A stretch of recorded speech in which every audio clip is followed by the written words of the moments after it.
কিন্তু তারপর আগে একেবারে আগে আমি বঞ্চিত হব আপনি থেকে ভাবিতে দেবই কোনদিন প্রভু বিষ্ণুরে মুখ লগত চেলিয়া করে স্বল্প বৈদ্য পাতাল কলল করিয়া যায় মুখ লগত লইলে যে কোনো আলোচনায় পাতল পেলে আজিকার পরিস্থিতি আছে অন্য না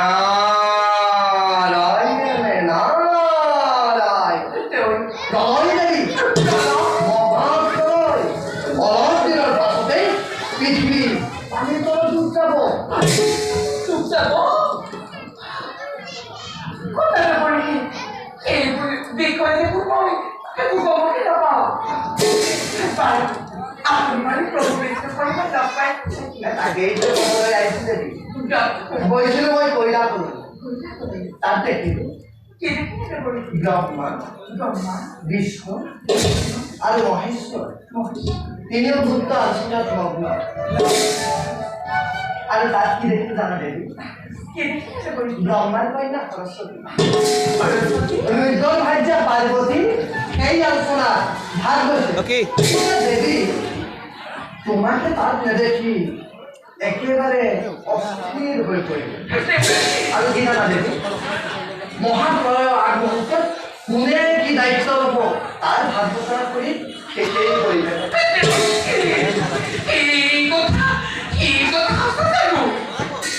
সঁচা পিছা বাছতো জানিবা দেবী মই গৈ পোৱাৰ লগে লগে ভোলাতে তুতকে আহিল বুলি মোক ইঠিঙা কৰিলে ঠিক আছে দেবী মই তাত এখন চাকৰি থাকি কোনে কোনে আহি বৈকুণ্ঠ পাল পৃথিবীত মহাপ্রলয় ঘোষণা হচ্ছে পৃথিবী ধ্বংস হব তার আলোচনাও চলেছে উপরে অথচ নয় গভকে নামা এই আলোচনা ব্রহ্মার কইনা সরস্বতী থাকিব পাৰে এবাৰ ভাষা পায়ে পতিও থাকিব পাৰে মই বিষ্ণুৰ ভাষা হয় কিয় হয় অচিন্ত হলো এই গুপ্ত আলোচনা তাতোতকৈ ডাঙৰ কথা কি জানা দেবী সকলোবোৰ বেদ শাস্ত্ৰ ৰাখিবলৈ কৈছে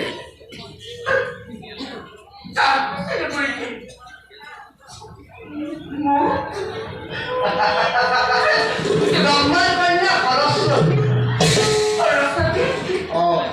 আৰু জীৱ-জন্তুৰ দায়িত্ব দিছে নিশ্চয় প্ৰভুৱে এই দায়িত্ব মোকেই কৰিছে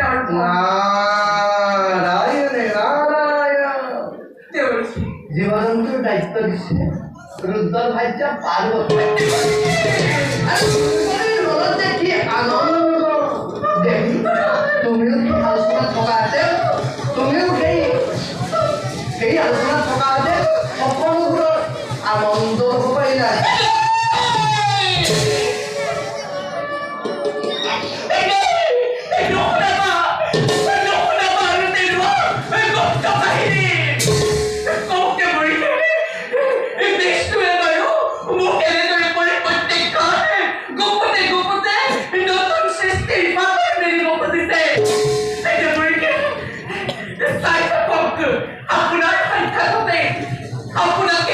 সাক্ষী কৰি এক মহাপ্ৰলয়কাৰী দায়িত্ব মই কৰিম শাসন। দেৱী, বিষ্ণুৱে বাৰু তোমাক প্ৰত্যাখ্যান কৰি কিয় ভূততে নতুন সৃষ্টি পাথনি মেলিব খুজিছে? এই সৃষ্টিৰ পাথনি মই নিমিষত লুপ্ত কৰি দিম। বুজিব বিষ্ণুৱে লক্ষ্মীক অৱমাননা কৰাৰ পৰিণাম কি ভয়ংকৰ হ'ব পাৰে। তাই কাপোৰ দেৱৰ কি আপোনাৰ সাক্ষাততে আপোনাকেই সাক্ষী কৰি এক মহাপ্ৰলয়কাৰী দায়িত্ব কৰি শাসন। বিষ্ণুৱে যি নতুন সৃষ্টিৰ অংকুৰণ কৰিব খুজিছে, এই সৃষ্টিৰ অংকুৰণ মই, এই সৃষ্টিৰ অংকুৰণ মই, এই সৃষ্টিৰ অংকুৰণ মই। এই ধূলিৰ লগত মোৰ মই। তাকে সুধিব বিষ্ণুৱে লক্ষ্মীক অৱমাননা কৰাৰ পৰিণাম কি ভয়ংকৰ হ'ব পাৰে।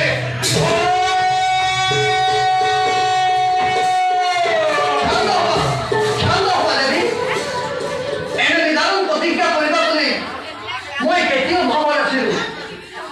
শান্ত হোৱা দেৱী, এটা মহাপ্ৰলয় আৰম্ভ হোৱাৰ আগতে আন এটা মহাপ্ৰলয় তুমি সৃষ্টি নকৰিবা।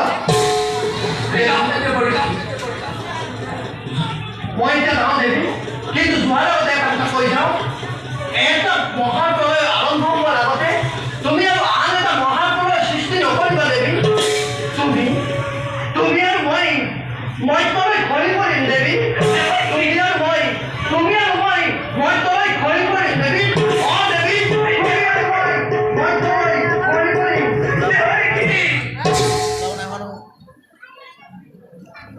লক্ষ্মী এবাৰ যি কাৰ্যত পৰাস্ত কৰিলে তাৰ পৰা অনুবাদটো নহ বিচাৰিছো। বিষ্ণুৰ সৃষ্টি মই বিনাশ কৰিমেই কৰিম। বিষ্ণুৰ সৃষ্টি মই বিনাশ কৰিমেই কৰিম। বিষ্ণুৰ সৃষ্টি মই বিনাশ কৰিমেই কৰিম। এয়াই হ'ব মোৰ ব্ৰহ্মাস্ত্ৰ।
বিষ্ণুৰ ক্ষুদৰ্পণ চক্ৰ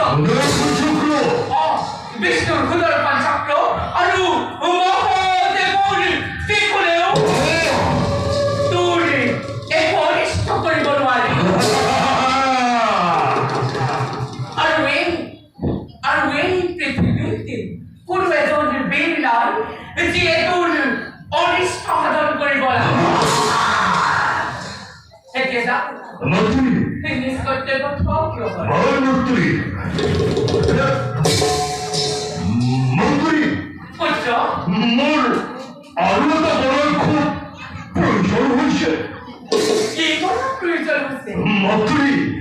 মোৰ দৈত্য হ'ল বৃদ্ধিৰ বাবে এজনী বিবাহযোগ্য সুন্দৰী ৰমণী অৰ্পণ কৰক উচিত কথা পুত্ৰ উচিত কথাই তই কৰিছ প্ৰকাশ শুন পুত্ৰ এই পৃথিৱীত ব্ৰহ্মৰ কন্যা সৰস্বতী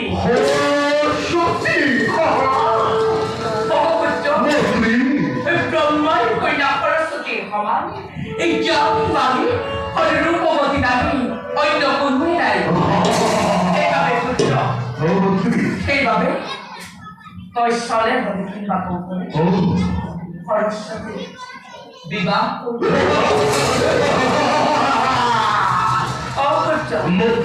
সেইবাবে তই বলে কিংবা কৌশলে হলেও সরস্বতীকে বিবাহ করব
আপন